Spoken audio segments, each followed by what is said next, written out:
আসসালামু আলাইকুম রহমতুল্লাহ। বন্ধুরা কেমন আছেন? আশা করি ভালো আছেন। বাংলা টেক 369 পক্ষ থেকে আমি আব্দুল সালাম জানাচ্ছি আপনাদের শুভেচ্ছা এবং অভিনন্দন। বন্ধুরা, অনেক বন্ধুর রিকোয়েস্টের ভিত্তিতে আজকের এই ছোট ভিডিওটি তৈরি করা।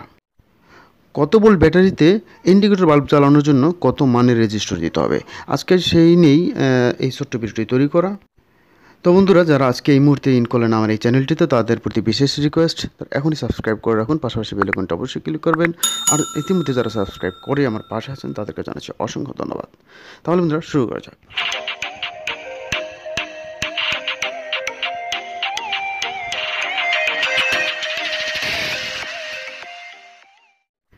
এখানে আমি 4 ভোল্ট, 6 ভোল্ট, 12 ভোল্ট এবং 220 ভোল্ট এসি লাইন, এই চারটা বিষয়, চারটা ভোল্টের কী পরিমাণের কী মানের রেজিস্টর দিতে হবে ইন্ডিকেটর বাল্ব জ্বালানোর জন্য, সেটা আমি আজকে দেখাচ্ছি। প্রথমে আমি 4 ভোল্ট নিয়ে দেখাবো। 4 ভোল্টের জন্য 220 ওহমস রেজিস্টর দিলেই ভালোভাবেই ইন্ডিকেটর বাল্বগুলো জ্বলবে এবং লংজিভিটিভাবে সহজে কাটবে না। এখানে আপনি 220, 210, 200, 250 আপনার আশেপাশে যাই দেন, কোনো সমস্যা নাই, হবে। তবে 220টাই হচ্ছে পারফেক্ট এই 4 ভোল্টের ব্যাটারিগুলোতে ইন্ডিকেটর বাল্ব চালানোর জন্য। তো বন্ধুরা, অনেক কাজে এই কাজগুলো ব্যবহার করতে হয় এই ধরনের বাল্বগুলো, তাই আজকে এই ভিডিওটা আমি মনে করব গুরুত্বপূর্ণ, যদিও ছোটো। এখানে আমরা 6 ভোল্ট ব্যাটারিকে তে একটি ইন্ডিকেটর বাল্ব চালিয়েছি 470 ওহমস একটি রেজিস্টর দিয়ে। আপনার 470 আশেপাশে ওহমসের রেজিস্টর ব্যবহার করতে পারেন। এখানে তো 470 বা 500 এই টাইপের রেজিস্টর ইউজ করলে এখানে ইন্ডিকেটর বাল্বগুলো লংজিভিটি পাবে এবং অনেক দিন চলবে, সহজে বাল্ব কাটবে না। সার্কিটে ইউজ করতে গেলে দেখা যায় অনেক সময় এই বাল্বগুলো চালানোর প্রয়োজন পড়ে। তো কত মানের রেজিস্টার দিতে হবে, সেক্ষেত্রে আমরা আসলে একটু সমস্যা পড়ে যাই যারা নতুন কাজ করি, টুকটাক কাজ করি, তাদের জন্য আজকের ভিডিওটি, আমি আবারও বলবো, ছোটো ভিডিওটি অথচ অনেক উপকারী হবে।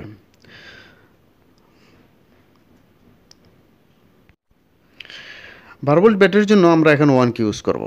তো বাল্বের পরিমাণ যদি বেশি হয় সেক্ষেত্রে 1K অবশ্যই থাকবে, কিন্তু ওয়াট বাড়াতে হবে সেক্ষেত্রে, নাহলে বাল্ব রেজিস্টারটি গরম হয়ে যাবে।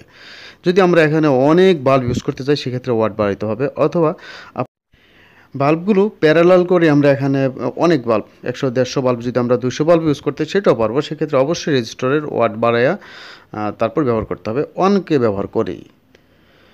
তো বন্ধুরা, 1K রেজিস্টরের ব্যবহারের পরিধি অনেক বেশি, অনেক সার্কিট, যে কোনো সার্কিটেই এটা ব্যবহার করতে হয় ইন্ডিকেটর বাল্ব চালানোর জন্য 1K।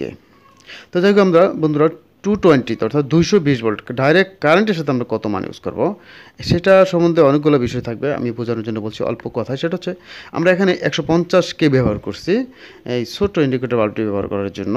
তো আমরা চাইলে এখানে 220Kও করতে পারতাম, 200K করতে পারতাম, 180K করতে পারতাম, সেক্ষেত্রে কম বেশি হবে বাল্বের আলো। তবে 220K ইউজ করতে পারবেন, একটু আলো কম হবে। এখন আমরা 150K দিয়ে জ্বালিয়ে দেখাচ্ছি 220 ভোল্ট অর্থাৎ ডাইরেক্ট এসিতে। আমরা ছোটো বাল্বটি একটু ব্যবহার করে দেখি কাটে কিনা।